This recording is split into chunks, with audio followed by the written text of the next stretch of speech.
Imagine a vessel called Ghost that was hidden in secrecy for 4 long years. And Ghost, despite appearances, is no ordinary boat.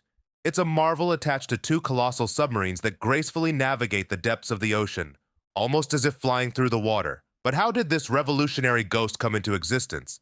And why did the US Navy cloak it in secrecy? What makes it superior to traditional patrol boats?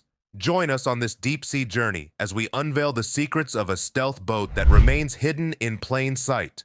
Ghost wasn't born out of government initiatives. It emerged from the vision of a man named Greg Sankoff. With $5 million of his own money, Sankoff assembled a team of engineers and naval experts embarking on a journey to bring Ghost to life.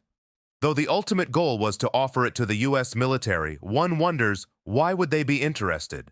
But before we dive into it, don't forget to hit that like button if you're enjoying the twists and turns of this maritime saga. Subscribe to stay tuned for more fascinating stories of innovation in the world of maritime technology. The genesis of Ghost's concept traces back to a tragic incident on October 12, 2000. The USS Cole, stationed in the port of Aden, Yemen, fell victim to a suicide attack by 2 terrorists piloting an explosive-laden small boat. The aftermath was devastating. A 40-foot hole near the waterline, a billion-dollar ship severely damaged, 17 American sailors lost, and 40 others injured. In the wake of this catastrophe, Greg Sankoff's mind pondered the idea of a countermeasure, a gunship capable of neutralizing such threats. His inspiration deepened as he stumbled upon a U.S. Navy wargame report named Juliet.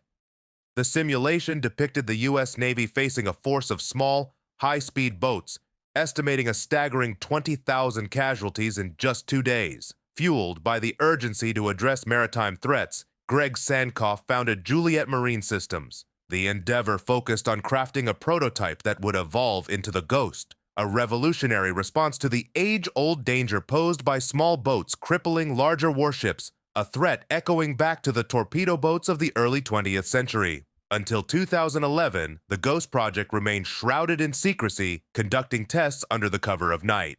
Then, on August 11, 2011, the U.S. Navy lifted the veil of secrecy, revealing the Ghost after a private investment of $22 million. This stealthy marvel boasts a minimal radar cross-section, rendering it nearly invisible to larger ships' radar systems. While ideal for reconnaissance, Ghost's primary mission is fleet defense. Armed with a M197 20mm rotary cannon and missiles like the Griffin or Advanced Precision Kill Weapon System rockets, Ghost proves formidable. It isn't confined to fleet defense.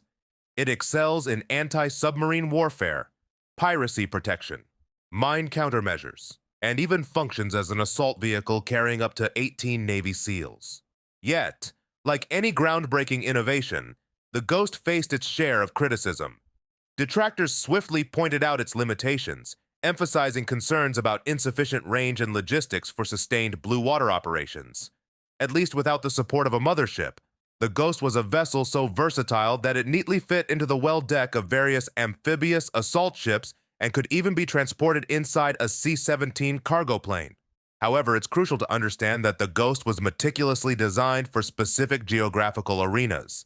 The Ghost's superiority over traditional patrol boats lies not only in its stealth but also in its resilience against the challenges posed by high seas.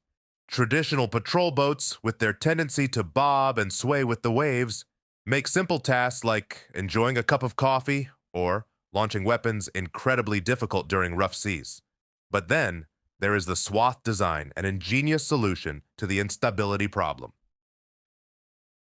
Swath stands for Small Waterplane Area Twin Hull, and it distinguishes itself from catamarans by being resistant to wave motion. The twin hulls submerged beneath the waterline reduce the impact of waves, providing stability even in rough seas. The Ghost, essentially a boat riding on 2 fins attached to 2 submarines equipped with 22 underwater control surfaces, boasts a complex design. Within the 62-foot submarine-shaped pontoons, hosting machinery like 2 gas turbine engines, giant Aus 200-gallon fuel bladders, and propellers, the Ghost navigates the waters. Despite this complexity, the submerged propulsion system enhances survivability. Riding below the water's surface, the Ghost minimizes the impact of water, ensuring a smooth ride. In fact, it can handle waves up to 10 feet high with a remarkable maximum range of 500 miles, making it a formidable force even in challenging maritime conditions. Now, let's unravel a little issue in the Ghost design, a problem with the propellers. Typically, boat propellers are situated at the back, pushing the vessel forward. However, this conventional setup would have posed structural challenges for the Ghost. The solution? A groundbreaking move, placing the propellers at the front, ingeniously pulling the boat forward. This unique propeller placement, though unconventional, birthed a revolutionary advantage by leveraging the power of cavitation.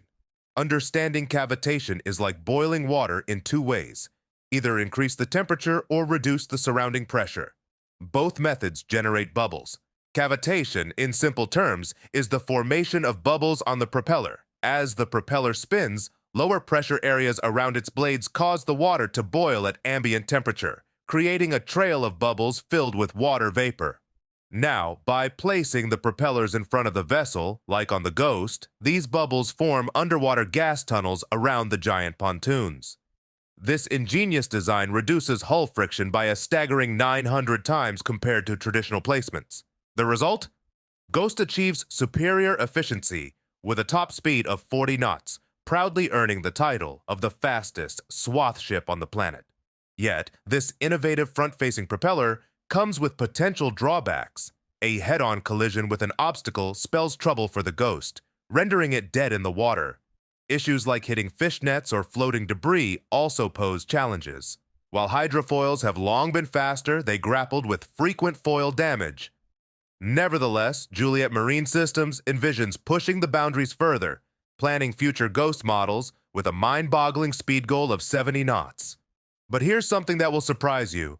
The entire company, Juliet Marine Systems, went under. The reason? Well, the U.S. military showed zero interest. But why did they turn their backs on the Ghost? According to Jay Cohen, a retired U.S. Navy Rear Admiral and an advisor to Juliet Marine Systems, the turning point traces back to 2009. The Defense Advanced Research Projects Agency, aka DARPA, dangled a contract before Juliet Marine Systems, but there was a massive condition: surrender all patent rights. Greg Sankoff, the brains behind the Ghost, wasn't willing to part with his intellectual property. He foresaw commercial value beyond military applications. Instead, the Ghost was presented to the U.S. Navy with a $10 million price tag. However, the Navy's initial interest dwindled for various reasons. One factor was their preference for large-hull blue water ships capable of both offshore and inshore operations, unlike the Ghost tailored for inshore missions alone. Moreover, the Navy, wary of venturing into uncharted technological waters, especially with startups, hesitated after the failure involving Zumwalt and the littoral combat ships. Even Juliet's scaled-up 150-foot version of the Ghost failed to capture their attention. As if that wasn't enough, after Sankoff rejected DARPA's offer, the U.S. government slapped secrecy orders on 4 patents, suppressing Juliet Marine Systems from showcasing their technological skills to the world. The Ghost's journey takes a series of blows as secrecy orders, recommended by the Office of Naval Research, label its technology as dangerous. These secrecy orders become a relentless pendulum, swinging between lifted and reinstated multiple times. Greg Sankoff, the mastermind behind Ghost, feels the weight of a government seemingly determined to drive his company out of business, safeguarding the technology from falling into the hands of other nations. In 2014, a glimmer of hope emerges as the U.S. Department of State permits foreign military sales discussions with South Korea. However, bureaucratic obstacles loom large. Juliet Marine Systems must navigate a labyrinth of paperwork with the State Department, subject to approval by the U.S. Navy. Even when meetings are sanctioned, warnings prevent the company from discussing the Ghost or its supercavitating hull technology with potential foreign buyers. It's a paradoxical situation. One could even say that it's a catch-22, an impossible situation. Amidst these challenges, 2016 delivers a devastating blow as Juliet Marine Systems is compelled to lay off 17 of its 20 employees. The company takes the U.S. government to court in a desperate bid for survival. Fast forward to 2021, and the Ghost, once a beacon of innovation, is listed for sale at a meager $2 million. Today it rests permanently on display in Albacore Park next to USS Albacore in Portsmouth, New Hampshire.